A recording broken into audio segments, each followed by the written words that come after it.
I'm Martin, 35, the one who remembers birthdays, organizes gatherings, makes sure everyone's fed, and smooths over fights before they ruin another holiday. I used to think that was love. Turns out, it was just free labor with a smile. Last month, I threw a small birthday party for my daughter, Emma. She just turned 8, old enough to remember everything, old enough to start noticing who shows up and who doesn't. We rented a little party room at the local community center, got pink and gold balloons, a unicorn cake, and a small bouncy castle in the back. I sent invites to every single family member, my parents, my sister Claire, my brother Jason, all the cousins, aunts, uncles. Everyone said they'd come. My mom even texted, wouldn't miss it for the world. The day of the party, Emma was practically vibrating with excitement. She kept checking the window, asking, are Grandma and Grandpa coming soon? The first hour passed, then 2. The food started to get cold, the candles on the cake melted into little wax puddles, and every time the sound of a car passed outside, Emma would run to the window. But no one came. Not one. I kept telling her they must be running late. Maybe traffic. Maybe something came up. I was trying to smile for her, but inside I felt this creeping embarrassment, the kind that starts in your stomach and climbs up your throat until it's hard to breathe. I watched her eyes dim slowly, watched her sit down beside her untouched cake, tugging at her pink party dress, pretending it didn't matter. She said, it's okay, Daddy, we can have fun just us. And I swear that nearly broke me. After the party, I sent a few messages. Nothing angry, just casual. Hey, everything okay? We missed you guys today. Mom read it, no reply. Claire didn't even open hers. Jason sent a thumbs up emoji. That was it. A week later, when the leftover decorations were still drooping in the corner of my kitchen, I got a text from Mom. I saw her name light up my phone, and for a moment I thought maybe, just maybe, it was an apology. Maybe she'd say something like, I'm sorry we didn't make it, sweetheart. But no. Her message read, don't forget your cousin Natalie's engagement party this weekend. $1,800 per guest. Dress formal. I reread it about 5 times. Not one word acknowledging Emma's birthday. Not one sentence about the party they all skipped. Just a demand for nearly $2,000 per person for a party that wasn't even ours. I texted back, is this a joke? She replied almost instantly, no, Martin, it's a high-end venue. Everyone's contributing equally. Family supports family. That last line made me laugh. One of those bitter, tired laughs that sounds more like a sigh. I stared at the message for a while, thinking about Emma's little face when she blew out her candles in silence. Just the 2 of us in that empty room. Then I opened my banking app, sent Mom exactly $1, and attached a note. We'll pass. I thought that would be the end of it. I figured maybe it would make a point, subtle but clear. Turns out, subtlety doesn't work on people who thrive on entitlement. 2 mornings later, around 9 a.m., I heard a knock on my front door. I looked through the peephole and froze. My dad was on my porch, red-faced and furious, pacing like a bull about to charge. And standing right next to him was a police officer. For a split second, I thought something terrible must have happened. Maybe Mom was hurt. Maybe one of my siblings got into an accident. I rushed to open the door, and before I could say a word, Dad jabbed a finger in my chest. You think you're funny, Martin, he barked. You think mocking your mother is acceptable now? The officer looked between us, clearly uncomfortable. Sir, let's keep voices calm, he said gently. Mocking her? I asked, still trying to piece together what was happening. Dad, what are you talking about? He waved a crumpled piece of paper in my face. It was a printout of the $1 transfer and the note I'd sent. This, he hissed. You humiliated your mother. She's been crying all morning. You sent her $1 like she's some kind of beggar. I blinked at him, trying to wrap my head around the insanity of it all. She asked me for $1,800 for a party that has nothing to do with me, I said slowly. After skipping her granddaughter's birthday. That's irrelevant, he snapped. Your cousin's engagement is family. You've always been selfish, Martin. Always had to make everything about you. Your mother does everything for this family, and you repay her with this childish stunt. The officer cleared his throat. Sir, he said to my dad. This doesn't appear to be a police matter. Maybe you two can talk this out privately. Dad turned to him, still seething. I wanted it documented, he said, glaring at me. In case he tries something else. Tries something else? I repeated. Like what? Send another $1. He shot me a look so cold it could have frozen the air between us. Then he leaned in close and said, low enough for only me to hear, "You keep disrespecting your mother, and you'll regret it. We're done protecting you." Then he stormed off. The officer just stood there for a moment, shifting awkwardly. "Sorry about that, sir," he said finally. "Sometimes families get heated." "Yeah," I muttered, staring at the retreating figure of my father marching down my driveway. "You could say that." When I closed the door, I leaned against it for a long time, heart pounding. It wasn't the first time my dad had come at me with that kind of anger, but bringing a cop? That was new. That was a message. They weren't just mad. They wanted to make me feel small, cornered, guilty. That night, I found myself scrolling through old photos of my parents with Emma, ones from when she was a baby, when they still seemed to care. Back when they'd show up for things. I stared at their smiles, wondering if any of it had been real. Maybe I'd been the fool all along, thinking love meant showing up, while they saw it as a transaction. I didn't respond to any of their follow-up texts, but I could tell something was coming. The silence felt heavy, like the calm before a storm. And then, 3 days later, I got a message from my sister Claire. Just one line. "You should have just paid your share, Martin.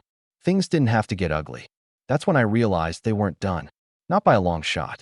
The next few days after Dad's little visit felt like living inside a quiet storm. Everything calm on the surface, but I could sense something brewing underneath. My phone barely stopped buzzing. Missed calls from Mom. Texts from Claire and Jason. Even a few messages from relatives I hadn't heard from in months. They all had the same tone, vague disappointment disguised as concern. "You really hurt your mother's feelings. You could have just paid your part like everyone else. We're family, Martin. You can't keep acting like this." I didn't answer any of them. Not one. I figured silence was better than saying something I couldn't take back. But inside, I was boiling. The kind of anger that doesn't explode, it simmers. I'd spent years being the family's fixer, the one who picked up the pieces whenever someone messed up. When Claire couldn't pay rent one month, I helped her out. When Jason got fired from his third job, I rewrote his resume and helped him find another one. When Mom wanted to renovate the kitchen, I lent them money, interest-free, of course. And now, because I sent $1 and a polite "will pass," I was suddenly the villain? The silence from my side must have annoyed them because Claire decided to up the ante. She called me one night while I was helping Emma with her homework. I almost didn't answer, but something told me it'd be better to get it over with. "Finally," she said the moment I picked up. "I was starting to think you blocked me." "Hey, Claire," I said, forcing calm. "I'm helping Emma right now, so if this is about—" "Oh, don't use your kid as an excuse," she cut in, her voice sharp. "You embarrassed Mom in front of the entire family group chat. Everyone saw that $1 stunt." "Embarrassed her?" I repeated. "She texted me asking for almost $2,000 right after skipping my daughter's birthday. I didn't even say anything rude." "She didn't skip it," Claire snapped. "She told me she wasn't feeling well." "Right," I said dryly. "And Dad? Jason? You?" There was a long pause on her end. Then a scoff. "Don't turn this around on us, Martin. You always think you're so perfect. You don't get how much Mom does for this family. You think you're better than us because you have a house and a steady job." I could feel my pulse picking up. "This isn't about money, Claire. It's about respect." Emma cried for hours after that party. "None of you even called her." "Not once."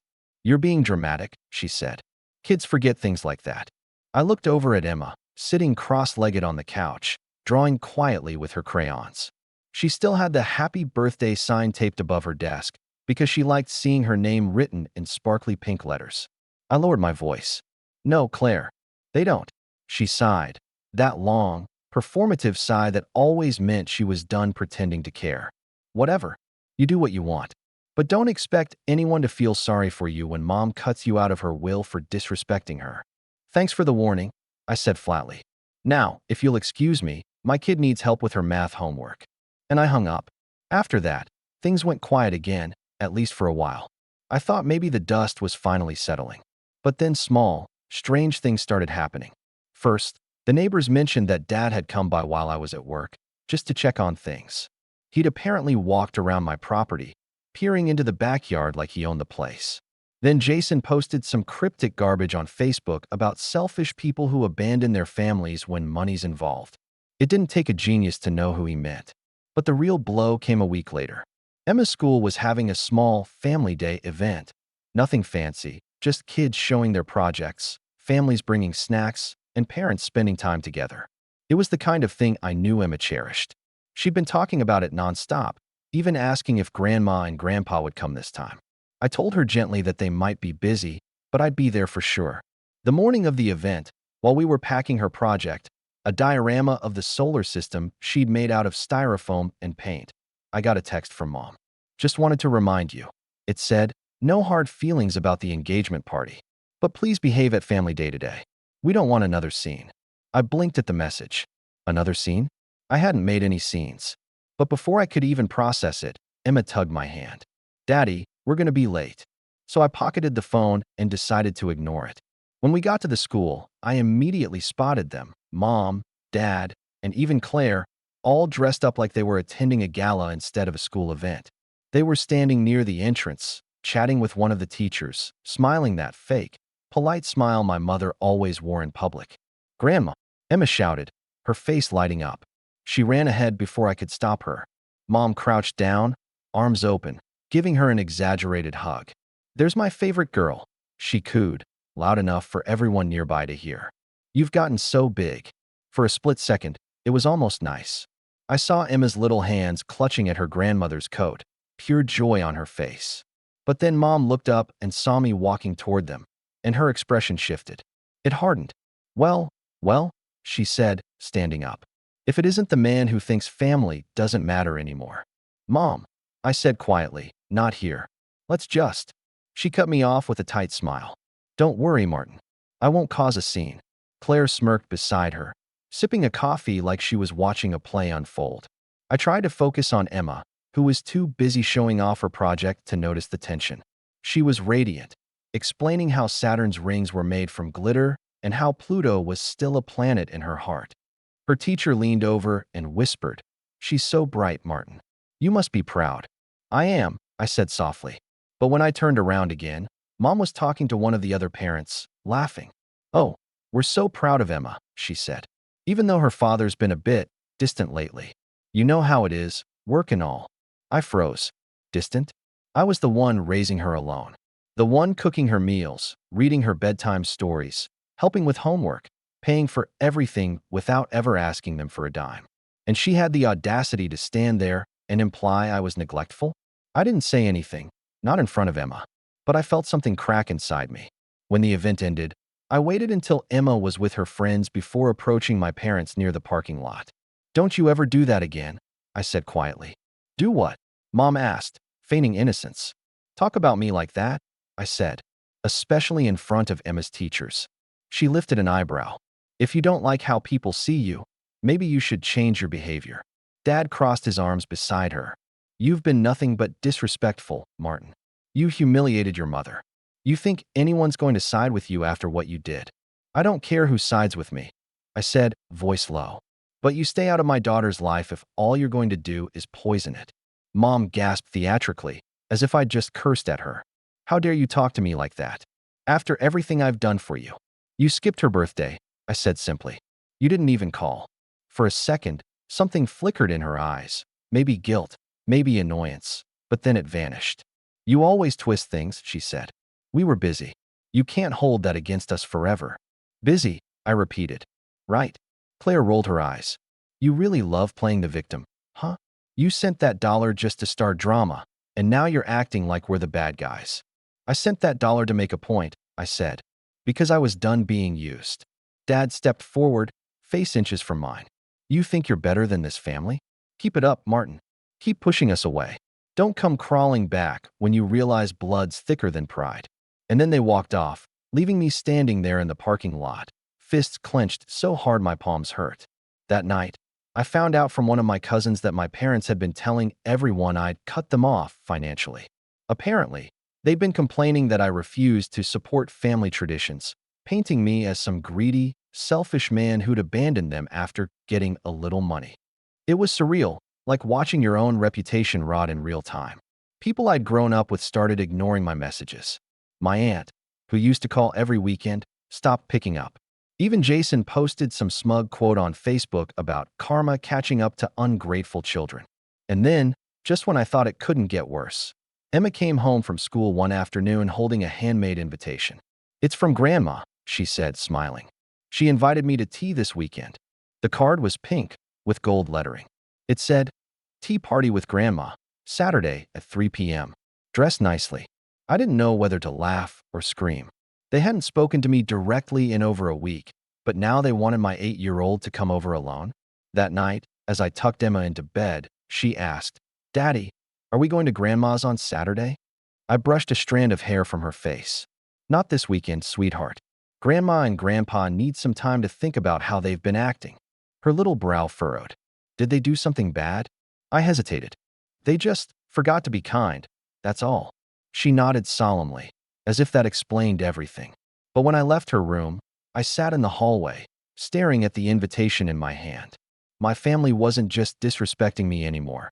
They were trying to pull Emma into it, trying to win her over, trying to rewrite reality while smiling through their teeth. And that's when something inside me shifted. For the first time, I stopped feeling hurt and started feeling awake. The invitation to Grandma's tea party sat on my counter for days, its pink edges curling slightly from the kitchen humidity. I thought about throwing it out, but something about it, maybe the deliberate neatness of the handwriting, made me keep it. It wasn't for me, but for Emma, and even though I'd already decided she wouldn't go, part of me couldn't shake the feeling that my parents weren't done trying to worm their way back in. That Friday night, I was loading the dishwasher when Emma came running into the kitchen, clutching my phone in her little hands. "Daddy, Grandma called," she said brightly. I froze. "She what?" "She said she misses me," Emma continued, eyes wide and innocent. "And she said she's picking me up tomorrow for the tea party." "She already talked to you." I dried my hands on a towel, a knot forming in my stomach. "No, sweetheart," I said carefully. "Grandma didn't talk to me. You can't go anywhere without me, remember?" Her face fell. "But she said you said yes." That sentence hit like a punch. I gently took the phone and checked the call history. Sure enough, a missed call from Mom about an hour ago, then a voicemail. I played it on speaker. Mom's voice came through, sugary sweet. "Hi, honey, it's Mom. Just confirming I'll be by around noon tomorrow to take Emma to the tea party. I know you said she's been so excited, and don't worry, I'll drop her back off before dinner. See you then." I paused the message halfway through. I hadn't spoken to her in over a week. Emma tugged at my sleeve. "So can I go?" I knelt beside her, choosing my words carefully. "Sweetheart, Grandma's not supposed to make plans without asking me. You remember what we talked about asking before going anywhere?" She nodded, but her eyes glistened. "But Grandma said it's just tea. Why would she lie?" Why indeed? That night, I couldn't sleep. I kept replaying the voicemail in my head, Mom's falsely calm tone, the way she spoke like everything was normal, as if she hadn't brought a cop to my porch a week earlier. It wasn't just manipulative, it was calculated. She knew Emma would believe her. She counted on it. I made up my mind. If she showed up, I'd be ready. At 11:55 the next morning, right on cue, a silver SUV pulled up in front of my house. I watched from the window as Mom stepped out, wearing oversized sunglasses and a floral dress. She looked like she was headed to a country club brunch. I opened the door before she even reached the porch. "Don't bother knocking," I said flatly. She smiled like nothing had happened. "Good morning, Martin. I hope you told Emma to wear something nice." "She's not going," I said. Her smile faltered just a little. "Oh, don't be ridiculous. She's been looking forward to this all week." "You called her directly," I said. "You told her I said yes. That's not just overstepping. That's manipulation." "Oh, please," she scoffed, waving a hand. "You always blow everything out of proportion. She's a child, Martin. She loves her grandmother. You should be grateful she still wants to spend time with family after the way you've been acting." I stepped outside, closing the door behind me so Emma wouldn't hear. "You don't get to go around me. Not ever. You lost that right when you decided your ego mattered more than your granddaughter's birthday." That finally cracked her facade. Her eyes hardened. "Don't lecture me about family values," she hissed. "You embarrassed me in front of everyone. You made me look like a fool." "You did that yourself," I said quietly. "When you decided to treat your granddaughter like collateral in a family power game." Her voice rose. "You're poisoning her against us. You've turned her into some weapon to punish me." "I'm protecting her," I said. She glared at me for a long moment, jaw clenched. Then, without another word, she turned and marched back to her car. But as she drove off, I noticed something strange. She didn't go straight home. She parked 2 houses down, where she could still see my driveway. That should have been the end of it, but I knew better. That evening, I took Emma out for ice cream. We spent an hour talking about her favorite things, space, unicorns, and her dream of building a castle house with slides instead of stairs. For a while, it felt normal again. But when we got back, there was a folded note taped to my front door. In Mom's handwriting, "You can't keep her from us forever." I stared at it for a long time. A chill crawled up my spine, but I forced myself to stay calm. This wasn't about fear anymore. It was about control. They'd lost their grip, and now they were trying to claw it back. 2 days later, my worst fear came true. It was a Monday afternoon. I'd just finished a work call when the school number popped up on my phone. I answered immediately, heart already pounding. "Mr. Brooks." It was the school principal's voice. "We had a bit of a situation today with Emma." My chest tightened. "Is she okay?" "She's fine now," he said quickly. But an older couple came to the school around lunchtime. They claimed they were her grandparents and said they were authorized to pick her up early for a family event. I felt the blood drain from my face. "Did they take her?" I managed to ask. "No," he said. "One of her teachers thought it was odd that you hadn't sent a note, so she called the office to confirm. By the time we verified with your emergency contact list, the couple had already left." Emma was shaken, though. She thought she'd done something wrong. I gripped the phone so hard my knuckles turned white. "Thank you," I said, my voice trembling. "Thank you for calling me." After I hung up, I sat there in silence for a full minute, staring at nothing. They'd actually tried to take her. Without permission. Without even telling me. I called my mom immediately. She didn't pick up, but I left a message. My voice was shaking, but I kept it steady enough to be clear. "Mom, if you ever show up at Emma's school again, I'll file a restraining order. I mean it." 5 minutes later, she called back. "How dare you," she began. "You're threatening your own mother?" "You went to her school," I said. "You tried to take her without my consent." "We were invited," she insisted. "Emma told us we could pick her up." She was excited. "You think she doesn't call us when you're not around? She misses us." I took a deep breath. "You're not listening, Mom. You can't talk to her behind my back. You can't pick her up. You're crossing legal lines now." There was silence on the other end, then a cold laugh.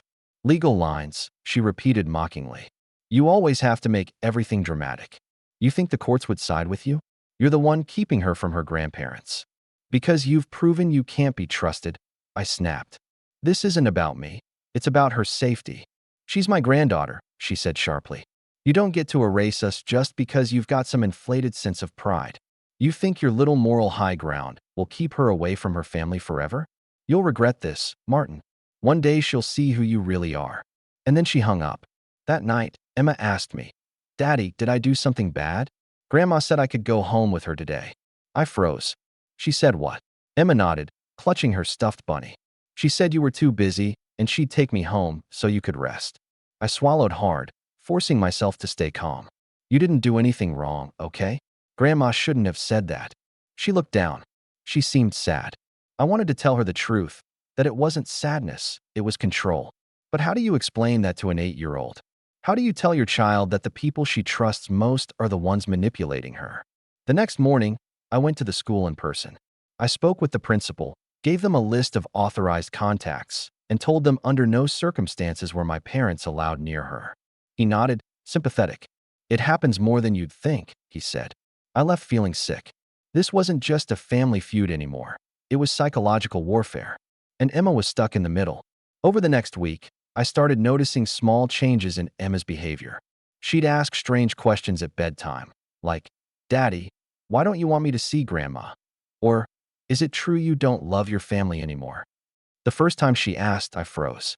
The second time, I realized Mom had been talking to her again, calling from a block number maybe, or sending messages through Claire. And then, the real betrayal hit. That Friday evening, I was cleaning up dinner when my phone buzzed with a message from an unknown number. It was a photo, Emma, sitting in my parents' backyard, holding a teacup and smiling. The timestamp said it was taken that afternoon. I felt the room tilt. My heart started racing. I rushed to her room. She was there, reading, safe. But the image had been taken recently. Then another message came through. "She looks so happy when she's here. Why would you take that from her?" It was followed by a short video clip. Emma laughing, twirling in their garden, Mom's voice faint in the background saying, "See, Grandma told you Daddy was just tired." My hands were shaking as I texted back, "How did you get this photo? When was this taken?" No response. That night, I barely slept. I kept checking on Emma, making sure she was still there, still safe. Every creak in the house made my chest tighten. My parents had somehow gotten her there. Or maybe it was an old photo. But either way, it was meant to rattle me. And it worked. The next morning, I drove to their house. The moment I pulled into the driveway, Mom appeared at the door, calm as ever, coffee mug in hand. "I want to know where you got those pictures," I said. She smiled. "Relax, Martin. It was from a few weeks ago. You overreact to everything. You're using her image to get to me," I said, voice rising. "That's sick." She shrugged. "Maybe I'm just reminding you that she belongs to more than just you." I stared at her, something inside me breaking for good this time. There was no reasoning with her. No appealing to guilt, or empathy, or love. For the first time, I saw her not as my mother, but as someone who'd chosen control over family. And in that moment, I knew this wasn't over. It was war.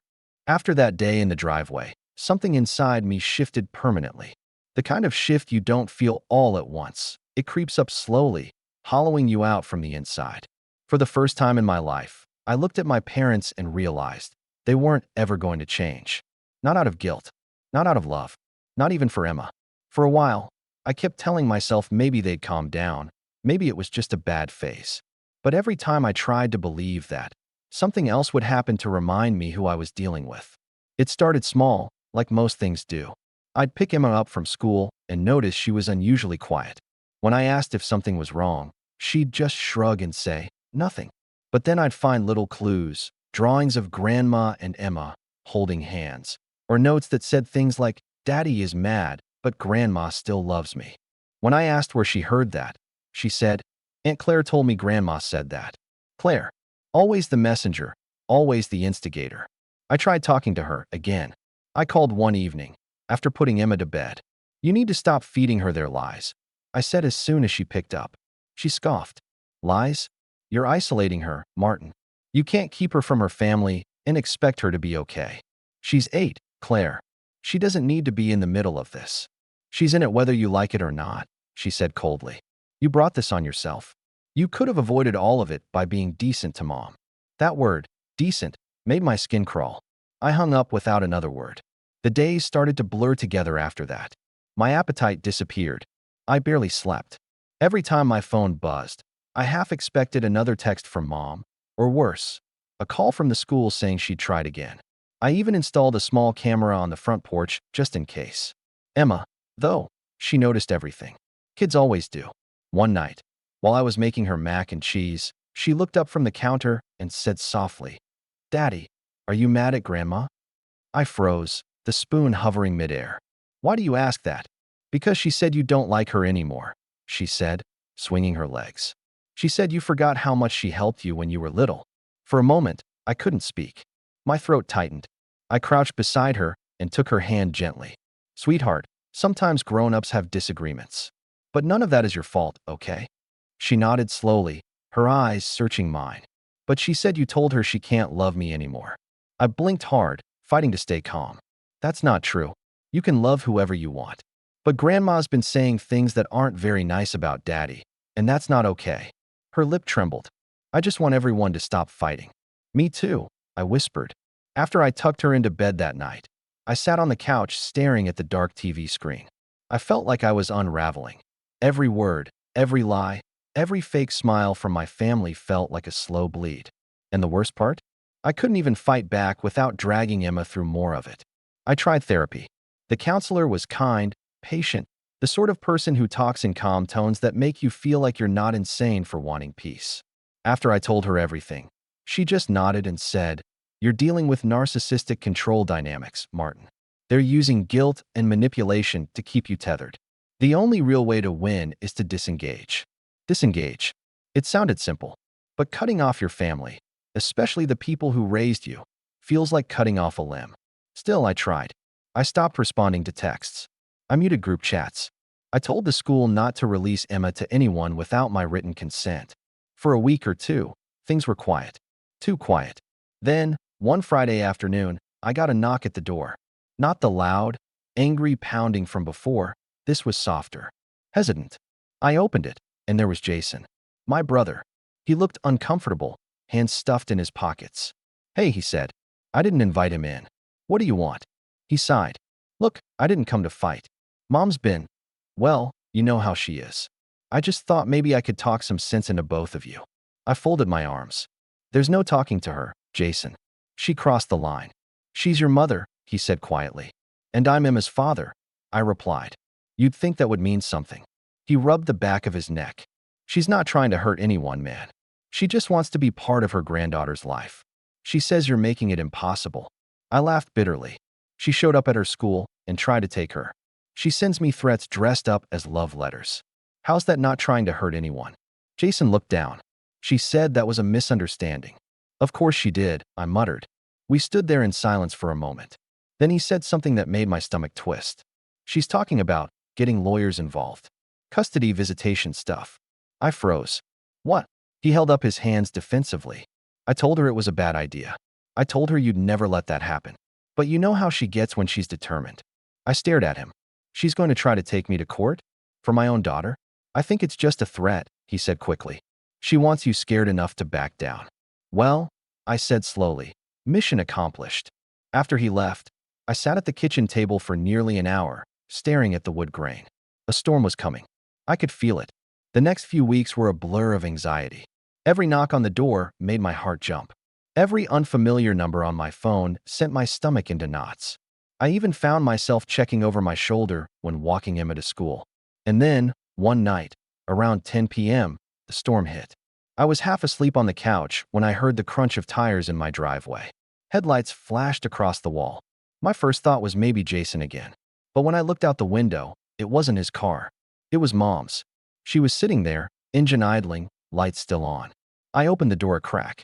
What are you doing here? She didn't answer. She just stared at me through the windshield for a moment before turning the engine off and stepping out. I came to talk, she said, voice trembling slightly. It's late, I said. You need to leave. Please, she said. Just 5 minutes. I'm not the enemy, Martin. I hesitated, then stepped aside. I figured maybe if I just heard her out, she'd finally leave me alone. She sat on the couch, folding her hands neatly in her lap like she was about to conduct a business meeting. I didn't come to fight, she began. I just want things back the way they were. Then stop lying to my daughter, I said. She ignored that. You're not well, Martin.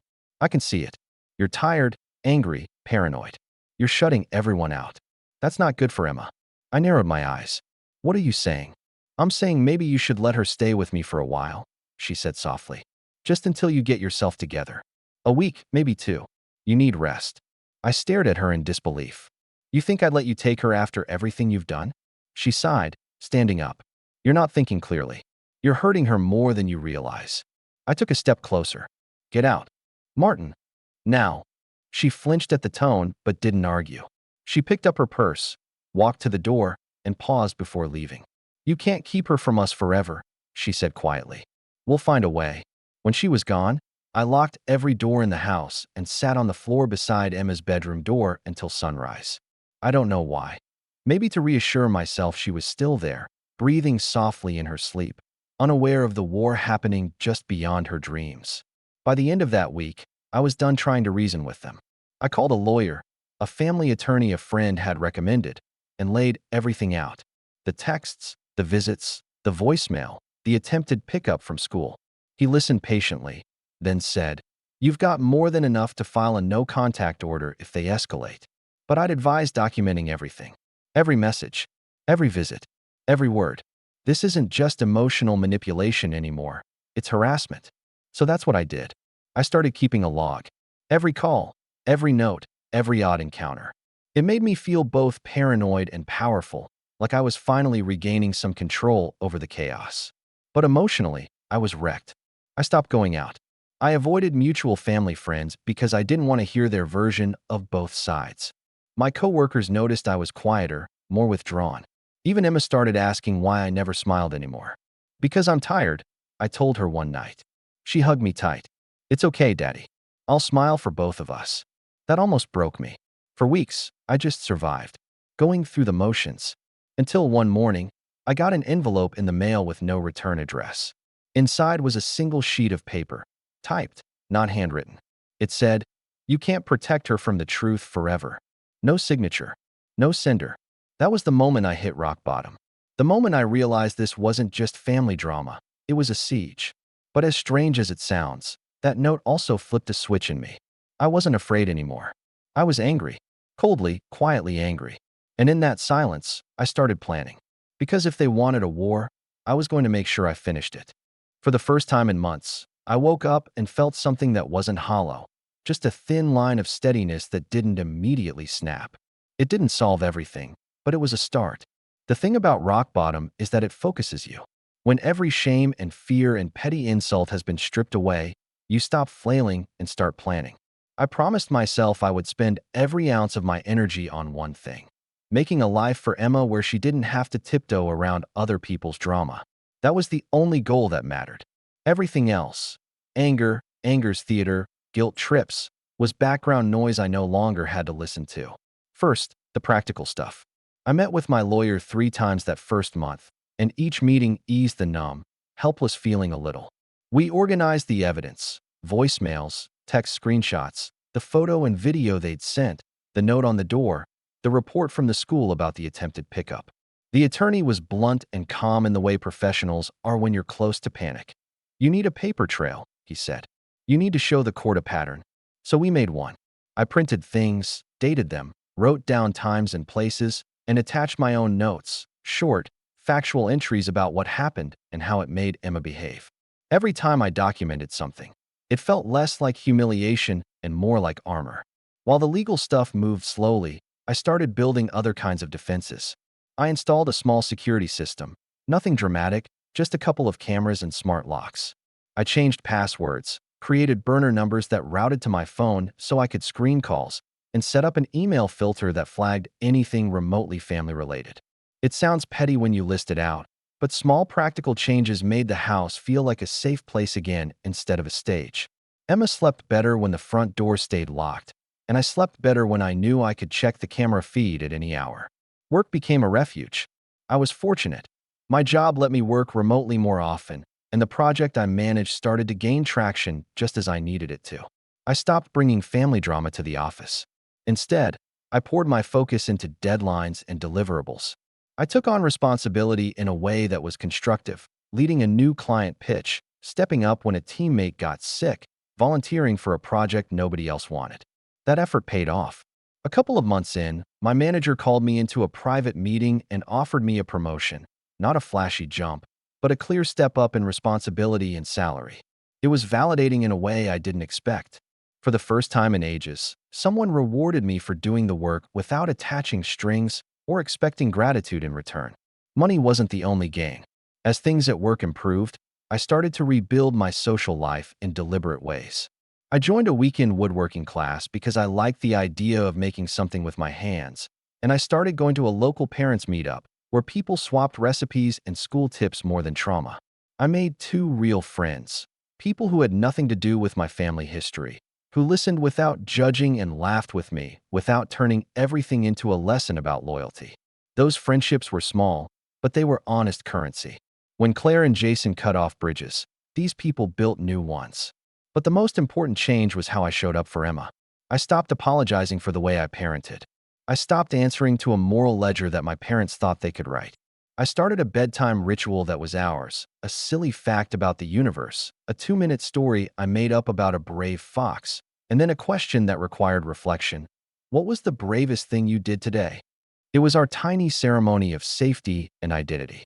Her answers were messy and beautiful. Sometimes she said she had been brave for finishing her math homework. Sometimes she said she was brave for sharing crayons. Each answer felt like a small stitch in a fabric we were mending. I documented the change. I wrote down the nights she slept through, the weeks she stopped bringing up "grandma said" in the way that used to hurt. I also arranged for therapy for both of us. Someone for me to learn boundaries that weren't barbed wire, and someone for Emma who specialized in children caught in family conflict. The therapist for Emma was great, gentle, playful, and good at translating adult manipulations into kid-sized language that didn't blame her. People can say confusing things to make us choose sides, the therapist told her once. But you get to pick safety over drama. Emma repeated that line to me later, and I cried into my coffee because it was the best parenting moment I'd had in a long time. Teaching my child where to stand when everyone else tried to move the ground beneath her feet. The legal track progressed too. We filed for a temporary protective order that specifically limited contact between my parents and Emma and established that the school could not release her to anyone but me. The judge granted it without drama. Enough evidence, enough alarm. The relief was immediate and tangible. A physical piece of paper that said, in the court's formal voice, that my fears were not imagined. My parents were furious. Of course, they treated the ruling like further evidence of my coldness. Fine. I filed everything we had and let the law do what it was built to do, create boundaries with teeth. With those boundaries in place, life didn't suddenly become a gentle meadow. There were long stretches where I still woke up sweating, timelines of retaliation humming in the background of my mind.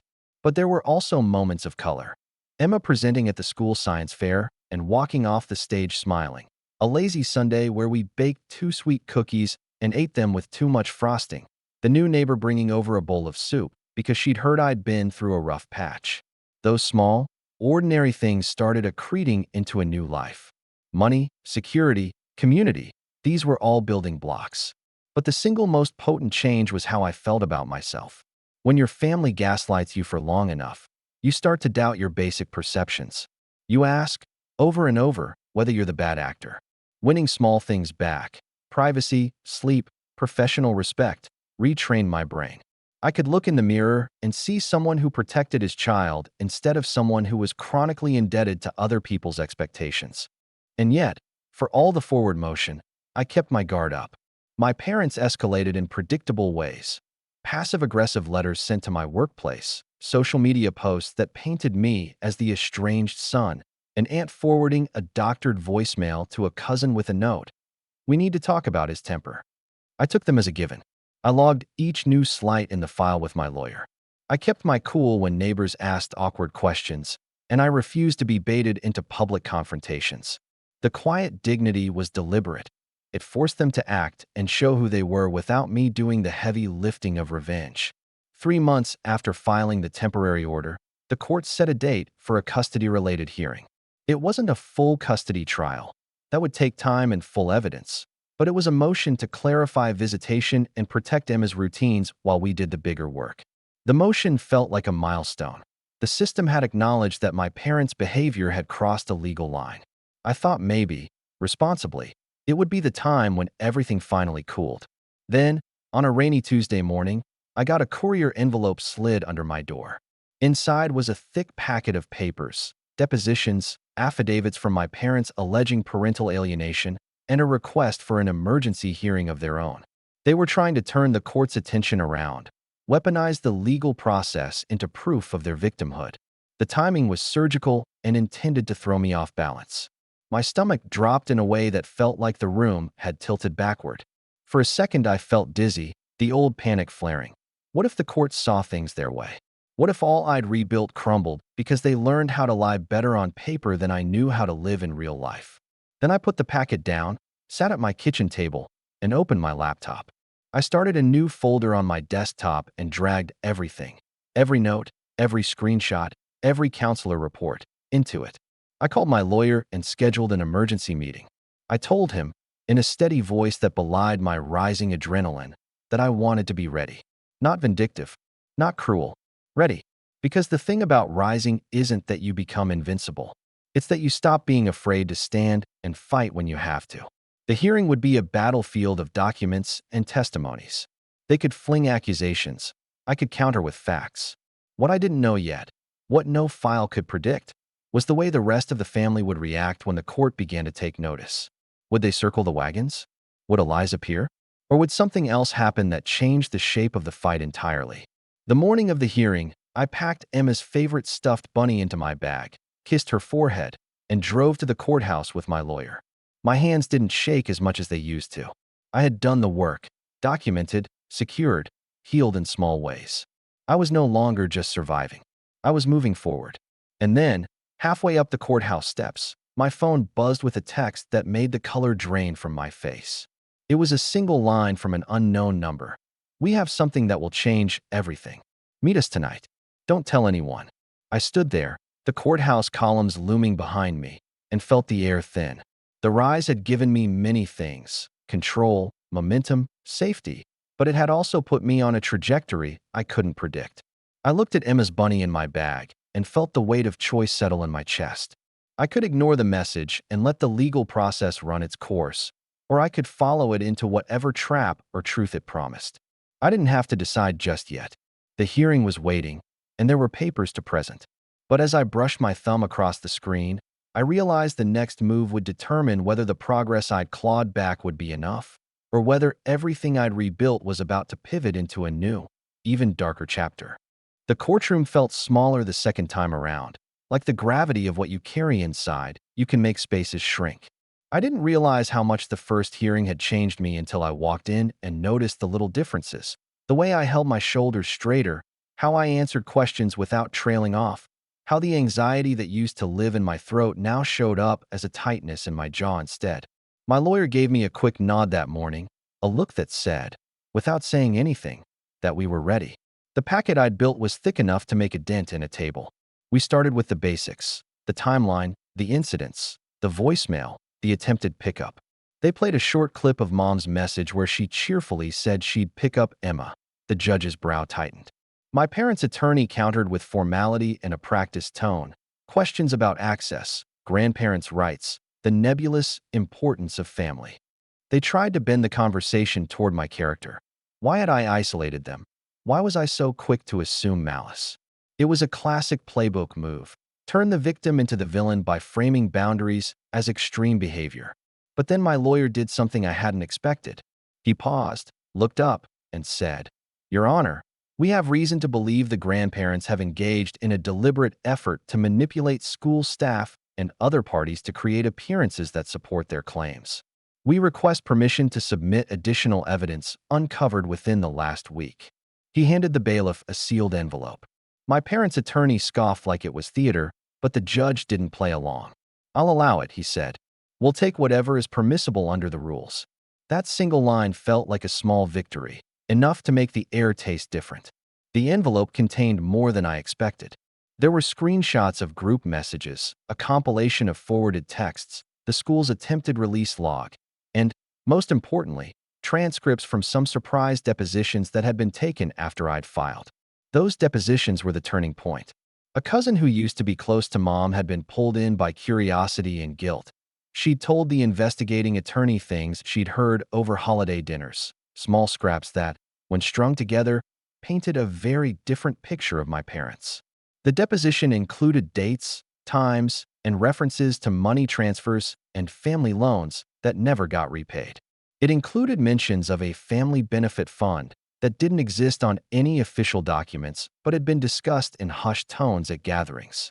The judge read over the materials in silence. I watched his face, waiting for the gavel to fall one way or another.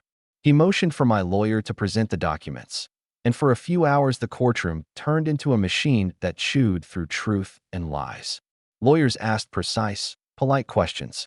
Wider family members who had hovered on the edges of the case were called to clarify innocuous things: who attended which gathering, and who had access to shared calendars. Slowly, unearthed detail after detail showed a pattern of coordinated behavior designed to keep me off balance and to control the narrative. It was methodical, it was cruel, and crucially, it was now documented. After the hearing, as we walked out, my lawyer took me by the shoulder. "You're doing what you have to do," he said. "People can weaponize family stories. We're making sure they don't get the last word." It wasn't a speech. It was a report back from someone who'd seen more than their fair share of families like mine, where affection masked a ledger of favors and grudges. That night, when Emma was asleep, I opened every folder I'd collected like a surgeon going over notes before a critical operation.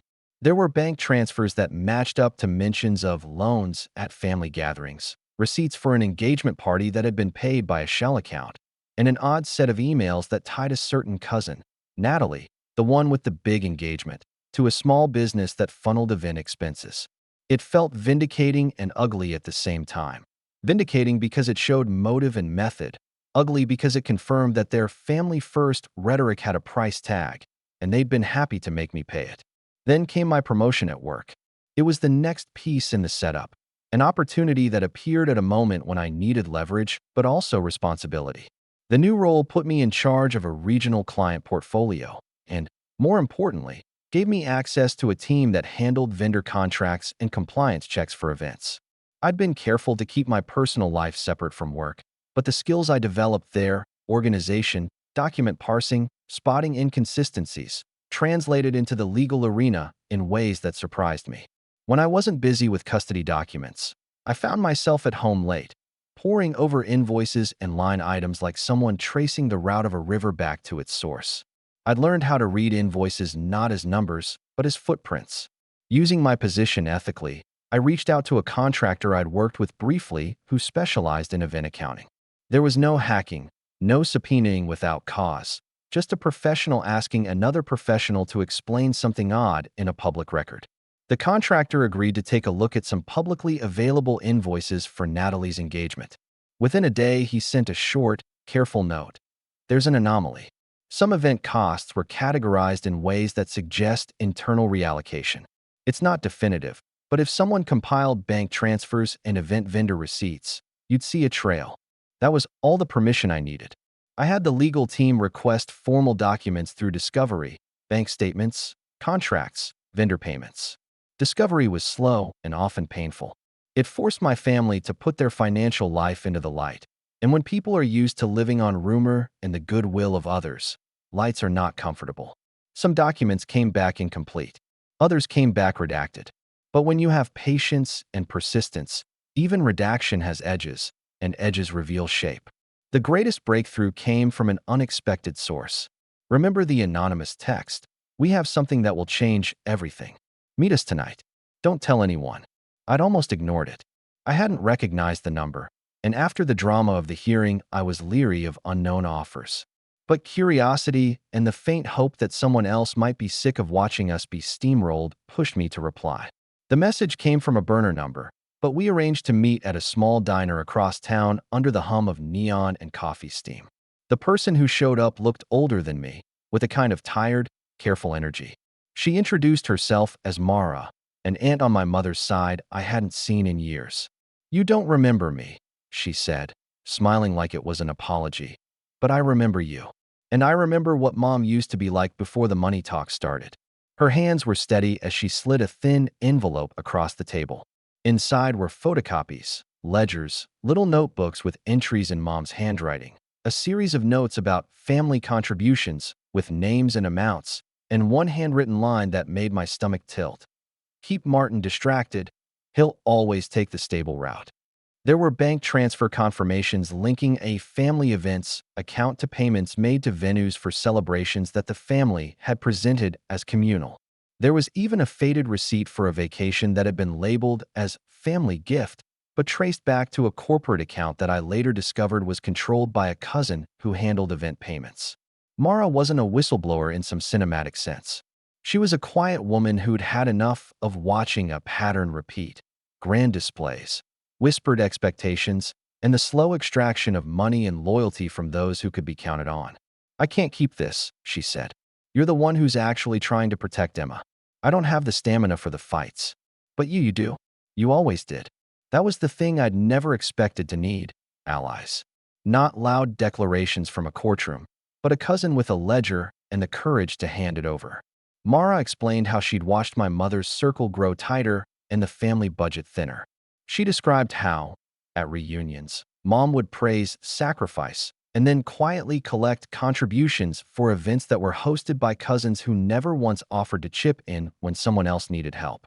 It was a system that rewarded those who played along and punished those who did not. Equipped with Mara's packet, I felt like my hands had something tangible to do with the anger inside me. It was no longer just righteous hurt. It became evidence with edges I could press into the record. I took copies back to my lawyer, who nodded and said, "This is good. Very good. We can use this to show a pattern of behavior and motive." The legal machine, slow, precise, and dry, began to spin again, and this time I felt geared up rather than worn thin. The pieces started falling into place in ways that felt almost cinematic. Bank records matched deposit dates on Mara's notes. Vendor contracts connected places where my parents had claimed to be mere guests. Emails surfaced where a cousin thanked Mom for handling a venue deposit. The narrative that had been their arsenal, we do things for family, it's tradition, was turning into a ledger of liability. But power is a curious thing. Getting it didn't solve the emptiness I'd felt at rock bottom. It made the fight sharper. It made me more conscious of the risks. I was no longer just a dad defending his girl from small cruelties. I was an accumulator of facts that could dismantle a family empire built on emotional manipulation. The more I learned, the more I understood the perverse incentives that had allowed my parents to behave the way they did. Status, invitations to exclusive events, the warm glow of being seen as the family matriarch, while someone else footed the bill. One night, after a long day of meetings and document review, my lawyer knuckled his forehead and said the words I'd been waiting for. If we present this properly, if we show pattern and intent, it shifts the narrative in court. It shows they were conducting a campaign, not operating out of spontaneous family affection. You have leverage, Martin. Use it wisely. Leverage. The word sat with me like a small, hard stone. Mara had given me a catalog of their practices. Discovery had filled in the blanks. My promotion and the skills I'd learned let me parse the numbers in ways that looked professional and convincing. The temporary protective order had held. My daughter slept better. I had friends who kept dinner conversation cheerful and normal. And yet, there was the message from that anonymous number and the thin trail that had led to Mara's quiet courage. Proof that sometimes allies appear in the most unlikely places. That night, as I lay awake thinking through how to present the next tranche of evidence, another message blinked across my phone. This one was different. A location pin and a single line. There's more. Sunday. Warehouse at Eastbridge. 8 p.m. Come alone. No name. No explanation. I stared at the screen, the room completely silent except for the hum of the refrigerator. My first instinct was to burn the message with suspicion. My second was that strange metallic tug of possibility. Mara had been a living, breathing example of how help could appear. Maybe this was the same. Maybe it was a trap. Maybe it was the final piece that would blow everything wide open. I thought of Emma sleeping down the hall, then of the piles of documents I had cataloged, then of the judge's quiet, considerate reading of the first packet. I thought of my dad's red-faced visit with the cop on the porch, and how small that felt now compared to the machinery I was beginning to see. This was bigger than petty revenge. It was about exposing a structure that had used kindness as currency and then spent it without consent. The choice was simple on paper and complicated in my chest. Go and risk everything on a night meeting with an unknown, or don't go and let the court process unspool slowly, perhaps never hitting the raw nerve that might make the whole thing undeniable. I put the phone down, but not before snapping a photo of the message and sending it to my lawyer with one line, "I got this. Advice." His reply came almost immediately. "If you go, take precautions. Don't go alone. But if someone's offering material evidence, it could be the hinge." I stared at that last word, hinge. I felt the pull of it like gravity. The rise had been about rebuilding and gaining footing. The setup for what came next felt like standing at the edge of a different kind of climb, not just gathering facts, but using them in a way that could tilt power. I thought about Mara's quiet face across the diner, about the ledger that had felt like a cold, honest truth. If there was more like that, something that would make the pattern undeniable, it could change everything. I promised Emma in the dark that whatever I did next, it would be to protect her and to build a life where she didn't have to be a pawn. Then I packed a small bag, phone, recorder, a power bank, a flashlight, and waited for Sunday. I told myself I would be careful. I told myself I would not let anger make the decisions. I told myself the legal route was the main road, and this was only a side path. Sunday came, the sky low and gray like it was holding its breath. I drove to the Eastbridge warehouse 10 minutes early, parked 2 blocks away, and watched the door from the comfort of my car. My hands were steady this time, but my pulse picked up like a metronome when a figure stepped out of the shadows and glanced around. They moved with purpose toward the loading dock, and for a moment I almost stood up and walked away. Then the figure turned, and I recognized the silhouette. Tall, a familiar tilt to the shoulders. My heart gave a small, ridiculous leap. It was Jason. He walked over without a word, hands in his pockets, face unreadable. "What are you doing here?" I asked before I could stop myself. He looked at me like he was holding on to something fragile. "You think I support what they did?" he said quietly. "I didn't used to. But I was," he hesitated, then added. "I was scared." Before I could answer, headlights cut across the dock and a second car pulled up. Two people got out. One of them carried a thick cardboard box that looked like it had been handled 1,000 times. The other, smaller, nervous, kept glancing at us. They set the box down and backed away, mouths tight. Jason looked at me. "Whatever's in there, it's enough to put them away if it's real," he said. "But promise me one thing. If you open it, don't do it alone." I should have asked more questions. I should have insisted on a public place, on witnesses, on cameras rolling. But something in the way the box sat on the concrete, like it was waiting, pulled me in. I nodded. We carried it into my car like we were smuggling a relic. The box was heavier than it looked. My fingers left small prints in the dust on the lid. There was a single sheet on top when we opened it, a folded piece of paper with a name that made the room tilt. I unfolded it, and my breath hitched. It was a list, names, dates, amounts, and at the bottom, in handwriting I recognized too well, a short entry. "Keep Martin distracted." I looked up at Jason. "This is bigger than I thought." He swallowed. "Then we show the judge. We show them everyone. We end this." Outside, in the dim light of the warehouse parking lot, the pieces were finally together in a way that made me dizzy. I held the paper like a compass pointer, pointing to a truth I'd been trying to reach. I felt steady, terrified, and alive in a way I hadn't in months. Then my phone buzzed in my pocket. A message from an unknown number, a photograph. It was of the box, opened, taken from an angle that meant someone had been watching us. Below it, a single line. "You should have left well enough alone." I felt the air go thin. The warehouse felt colder. Jason's face lost color. The box sat between us like an answer and a threat at the same time. I looked at the paper in my hand, then at Jason, and realized I had to decide right then. March into court with what we had and risk every unknown that shadowed us, or step back and let the slow machine of the law move at its pace. Whatever I decided, there was no going back to the way things had been. The setup for revenge had been built, meticulous, legal, and dirty, and now the hinges were in place. I folded the paper carefully and slid it into my jacket pocket. Outside, a car door slammed. Footsteps approached.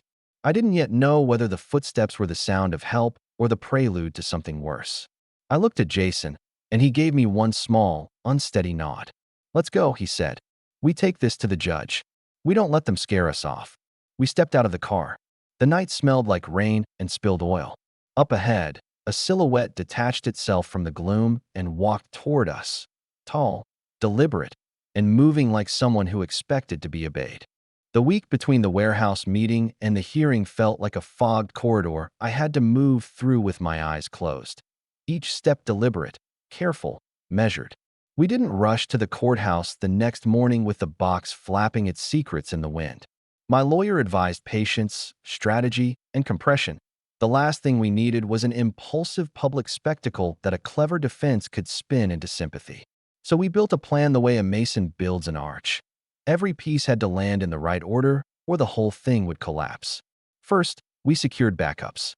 Copies of the ledger, the photos from Mara, the items from the box, and the transcripts were duplicated, notarized, and time-stamped. My lawyer filed a motion to add the materials to the existing case record and asked the judge for permission to use the new evidence at the emergency hearing scheduled for later that week. He also requested protective measures, sealed exhibits, and limited disclosure to prevent my parents from weaponizing the proceedings with last-minute accusations. That protection was important. They had already shown they would try anything to shift the narrative. Second, we gathered witnesses. Mara agreed to come forward and give testimony explaining how the ledgers were stored and why she'd felt compelled to hand them over. Jason, whose presence had been a shock to me that night at the warehouse, committed to telling the truth in court. He had his own messes to clean up with the family, and I didn't pretend his conscience was spotless, but he was useful now as someone who could corroborate the pattern of meetings and transfers. There were other relatives, quiet, tired people who'd been on the receiving end of family favors, and who, if pushed, would say what they'd seen. We gave them time to consider the cost of silence. Third, we lined up technical proof. The contractor I'd contacted through work prepared an expert affidavit about the invoice anomalies. The school provided the logs and a written statement from the teacher who'd refused to release Emma. The therapist sent a note describing the impact on a child subjected to manipulative family behavior, and a private investigator, hired by my lawyer and paid through a retainer I could scarcely afford but insisted on, traced shadow communications and found patterns of burner numbers and coincidental check-ins the family used to coordinate. I scrubbed and organized every scrap like someone assembling an instruction manual for truth. Then came the public angle. I'd always wanted this to be handled inside the law. Facts, hearings, motions. But power is not just a thing the courts hand you. It's a pressure that must be applied in measured places. If the courtroom could be the place where the law vindicated me, the public could be the place where the family's theater unraveled. My lawyer agreed we had to be careful. No defamation, no tantrums, just iron and proof. So we contacted a reporter who specialized in local investigative pieces and, crucially, knew how to present documents without sensationalizing them. We walked the journalist through the packet under tight conditions. Copies of ledgers, dated transfers, vendor invoices, correspondence showing who had paid what and who had benefited. She listened, asked pointed questions, and then said something that startled me. This isn't just petty family drama. This is a coordinated pattern with financial implications. I'll look into it. I felt the hairs rise on my arms as if static were building. This was different from filing papers and waiting. This was a brush with a kind of light that, if it found the right cracks, would force everything out into the open. When the day of the hearing arrived, the courthouse felt like a ship braced for a storm. The judge was composed but attentive. He knew we had a complicated tangle of family law and allegations that touched on criminal implications if money had been misused. We presented the new exhibits with the measured, unemotional cadence my lawyer favored. He pulled the ledger pages up on the screen and traced dates and amounts. He called Mara to the stand. She sat, hands steady, and told the story plainly. How contributions were recorded as family gifts, how vendors were paid through shell accounts, how events were billed differently depending on who needed to appear generous that month. The words fell like bricks. They had weight. My father sat rigid in the gallery. My mother's face was a mask that slipped only once, when the ledger showed a transfer under her name that coincided with a family payment the following week. She touched her lips like someone recalling the taste of mint she'd been taught to hide. When Jason took the stand, his testimony was halting and human. He admitted to feeling pressure to participate in the system and talked about being shamed for not contributing the way others did. His voice cracked at times, and I felt paradoxically sorry and vindicated. Vindicated because the truth was finally not just mine to hold. Sorry because there were still pieces of family tangled up in all this. The judge asked pointed questions. The defense pushed back, trying to frame it all as misunderstandings and family bookkeeping. But the money was a language that, when you showed how it moved, spoke in a way that excuses couldn't entirely muffle. The ledgers moved from being a single, incriminating sheet to being a tapestry of motive. They showed that the engagement party, Natalie's engagement party, the event that had been a catalyst in this whole saga, was not merely a celebration but a node in a network of exchanges that left certain family members perpetually indebted to others. It papered over, and in doing so, explained the pressure tactics. When the hearing recessed, we expected the judge to take time to consider. We expected motions and rebuttals. What we didn't expect was the call from the reporter, the one who'd sat with the documents, saying she had a piece almost ready and wanted to run it that evening. She'd corroborated what we'd provided with public records and was preparing a piece that would explain the ledger and the pattern to people who'd only ever seen the glossy Facebook photos of parties and family smiles. She told me, gently, that the piece would not offend the court's decorum. It would simply present what was already public domain now that motions had been filed. I let her do what she needed to do. I had a lawyer, and my lawyer had advised the same. There's a rhythm to these things. You let the legal system bind the facts, and you let the public light them up.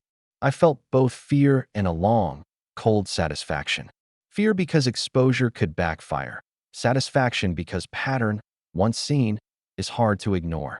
That evening, while Emma slept, I read the article as it went live. The reporter had done what we'd hoped. She laid out the timeline, explained the ledger, and walked readers through how events had been paid for and who had benefited. She didn't paint my parents as monsters. She presented the facts, names, and documents in a sober tone that made the ledger speak for itself. The piece spread through local feeds like a quiet infection. I watched as it ricocheted from neighbor groups to old friends to extended relatives who'd never quite understood the pressure my family put on the rest of us. And then the phone call started. They didn't come for me at first. They came to my parents. Friends and acquaintances began to ask questions, innocent at first, then sharper. An aunt I hadn't spoken to since the split called my mother and requested a meeting to clear the air. A cousin who'd been profiting from event arrangements suddenly found his business inbox flooded with requests for copies of contracts. The family's carefully curated image, hands clasped at weddings, arms around each other in holiday photos, started to show the seams. My parents panicked in a way that felt almost cinematic. The calls, the texts, the sudden attempt to control damage. They convened family meetings that were less about reconciliation and more about PR.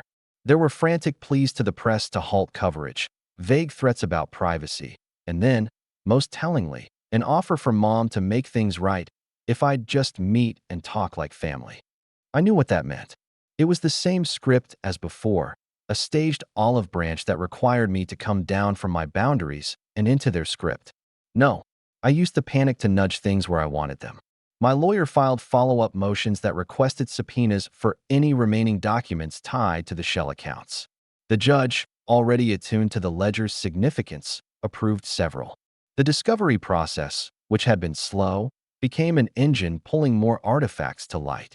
Vendors who'd previously been paid through obscure accounts were now being asked to produce invoices and statements under oath. People who'd been quiet now had to choose: tell the whole truth or risk perjury. The truth has a way of revealing itself when the pressure is right.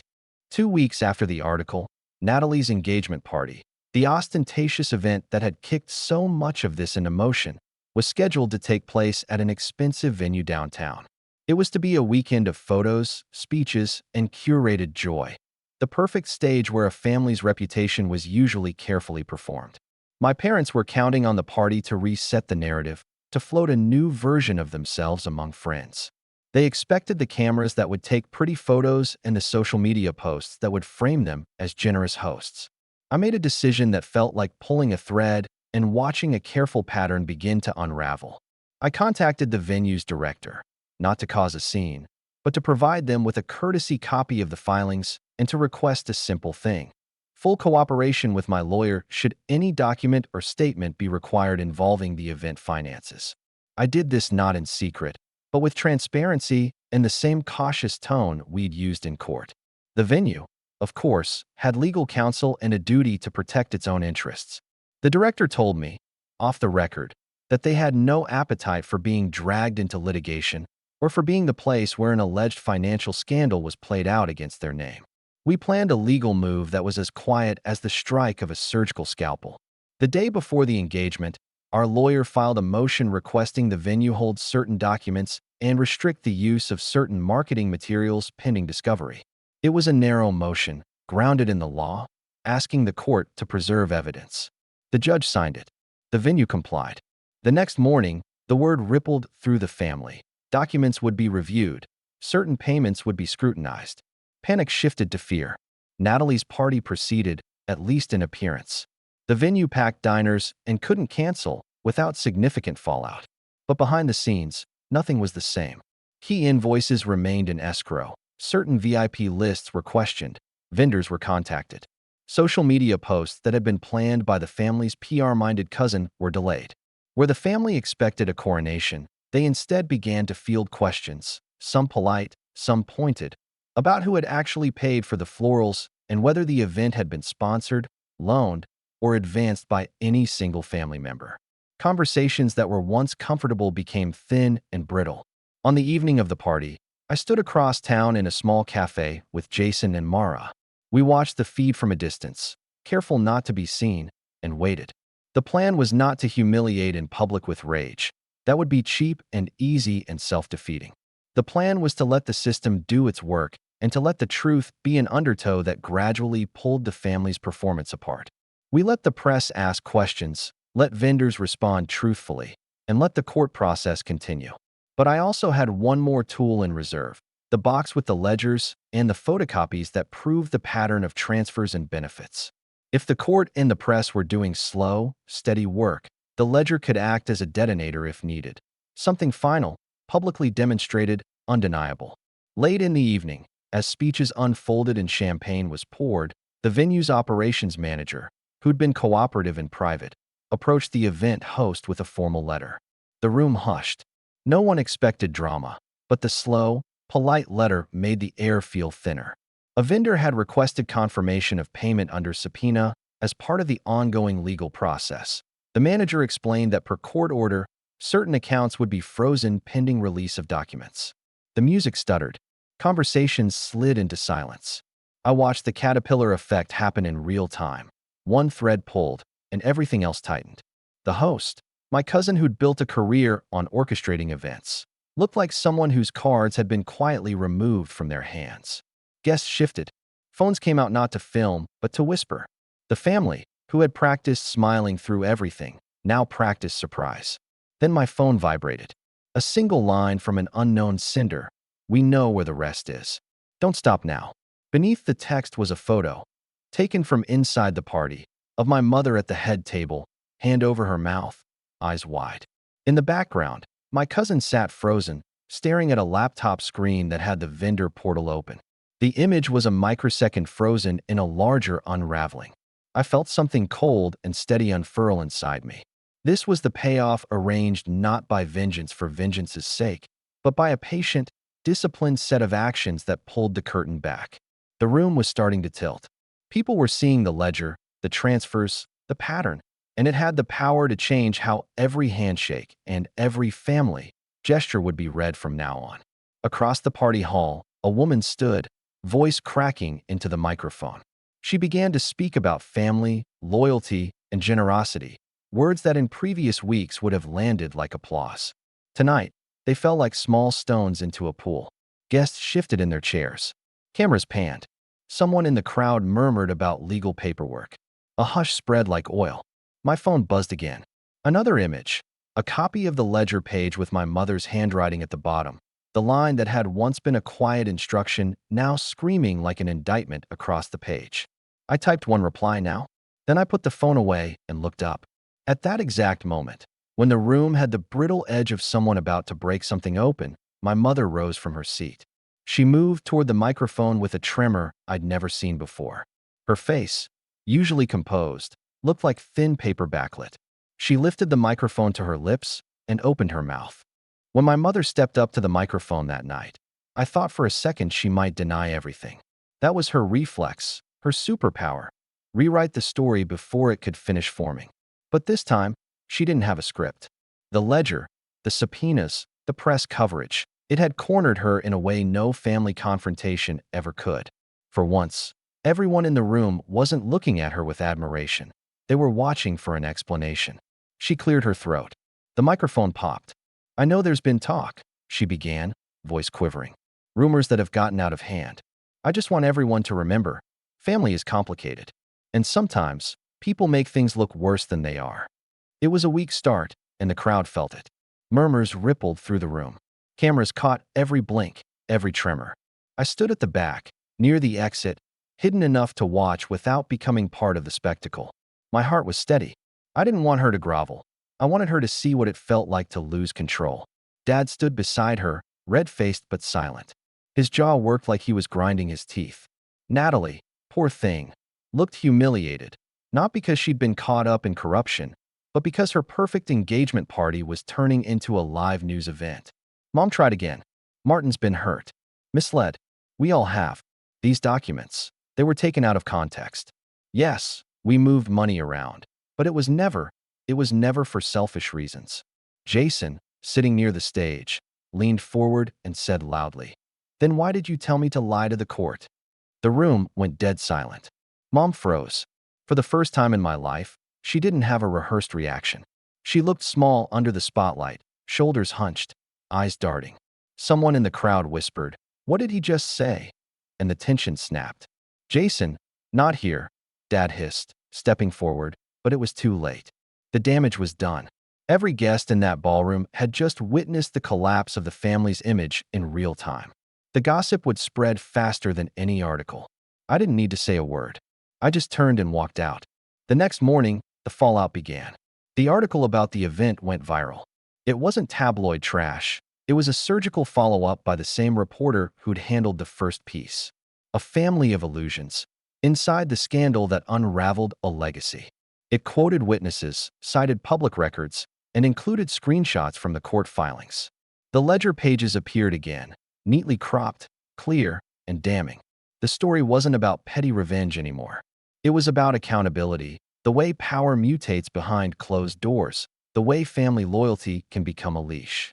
My parents became the center of a quiet storm. Old friends stopped calling. The respectable charity board my mother sat on issued a statement distancing themselves.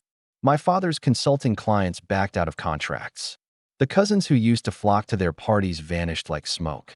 Every manipulation, every guilt trip, every emotional game they'd played over the years.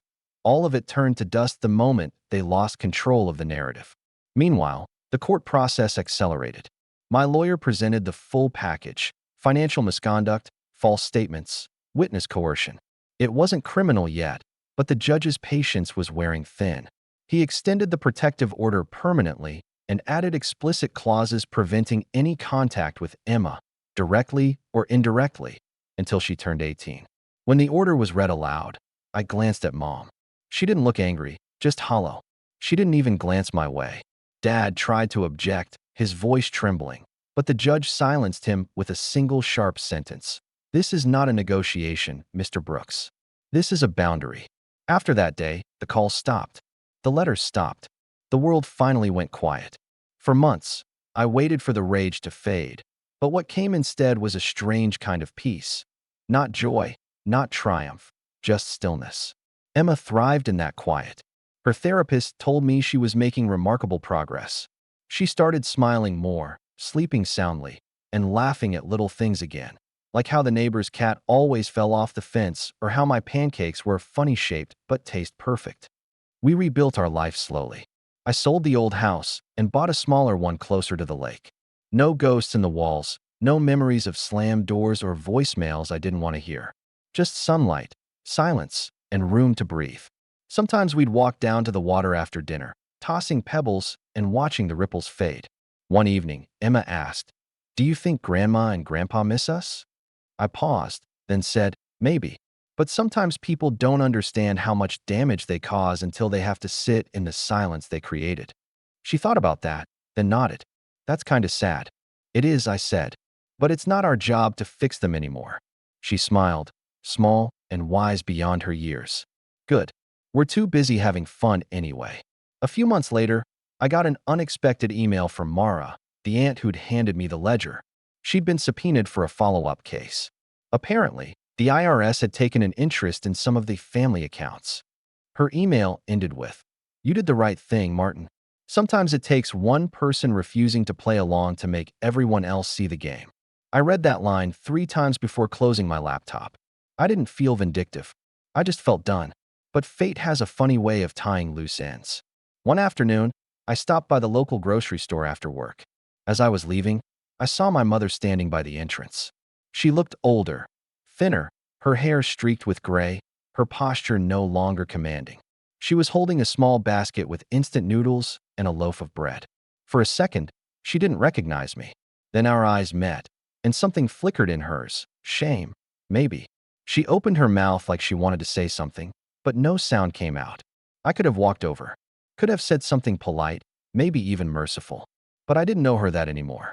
I just gave her a small nod, acknowledgement, not forgiveness, and walked past. In the reflection of the automatic doors, I saw her lower her gaze and look away. By the end of that year, the family's reputation was dust. The charities withdrew their partnerships. My father's name quietly disappeared from business directories. Natalie canceled her wedding indefinitely, citing family stress. The cousins who once bragged about being part of the Brooks clan stopped using the last name altogether. My parents sold the big house and moved into a modest condo 2 towns over. I heard through the grapevine that they kept mostly to themselves. I never reached out, and they never tried again. And as for me, I didn't become bitter. I didn't turn cold. I just learned the difference between peace and silence. One is earned, the other is imposed. I finally had the first one. On Emma's ninth birthday, the living room was filled with people, friends, neighbors, even her teacher. The cake was a chaotic rainbow mess she'd insisted on decorating herself. There was laughter, real and loud, the kind that doesn't have to cover up tension. When she blew out the candles, she looked at me and whispered, "You kept your promise, Daddy." I smiled. "Which one?" "That you'd make this year better than the last." I hugged her, holding on for a moment longer than usual. "I told you," I said softly. "We don't need everyone to show up. We just need the right people to." She giggled and ran off to play. I sat there for a moment, watching the balloons sway against the ceiling fan, and realized something quietly beautiful. Revenge hadn't been about destroying them. It had been about reclaiming what they tried to steal: our peace, our story, our right to choose love without conditions. Justice didn't roar like thunder. It whispered like a door finally closing. As the laughter filled the room again, I stepped outside for a breath of evening air. The sun was setting behind the hills, the sky streaked with gold and rose. I took out my phone, looked at the last unread message in my inbox, one I hadn't deleted, just archived. It was from my mother, months ago, before the fallout. Family always finds its way back together. I read it once more, smiled faintly, and hit delete. Then I slipped my phone back into my pocket, looked at the glow of our house through the window, and whispered to myself, the same way you might say a prayer you finally understand. Family does find its way back together, once you remove the rot.